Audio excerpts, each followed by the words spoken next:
தேவன் வந்து எல்லாத்தையும் கடந்தவர். நான் இங்கே கஷ்டப்பட்டுட்டு இருக்கிறேன், துன்பப்பட்டுக்கிட்டு இருக்கிறேன், அழுதுகிட்டு இருக்கிறேன், தேவையில் இருக்கிறேன், பிரச்சனையில் இருக்கிறேன், இங்கே பொல்லாத காரியங்களெல்லாம் சந்திச்சு இதில் அவதிப்பட்டு இருக்கிறேன்.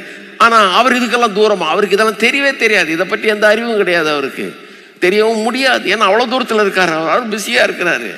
அவர் இதையெல்லாம் கடந்தவர், இஸ் டிரான்செண்டன்ட் ஒன் அப்படின்னு நினைக்கிறாங்க. அதில் இப்படி எவ்வளோ இந்த தவறான அபிப்பிராயம் எங்கே கொண்டு போய் விடும்?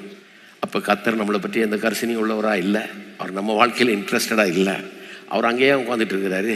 அவர் நம்ம பற்றி கொஞ்சமாவது யோசிச்சிருந்தாருன்னா அவர் நம்முடைய வாழ்க்கையோட கொஞ்சமாக சம்மந்தப்பட்டவராக இருப்பார் இல்லையா? அங்கே எப்படி உட்காந்துக்கிட்டு நம்மளை வணங்குன்றாரு, நான் போய் அவரை கும்பிட்டுக்கணுமா? டெய்லி அவருக்கு ஒரு உருவத்தை பண்ணி வச்சுட்டு நான் அவரை வணங்கணுமா? என் வாழ்க்கையோட எந்த விதத்திலும் சம்மந்தப்படாதவரை, எனக்கு உதவாதவரை, அவர் பாட்டுக்கு அங்கே பிஸியாக எந்த பிரச்சனையும் இல்லாமல் வாழுகிறவரை நான் போய் வணங்கிக்கணுமா?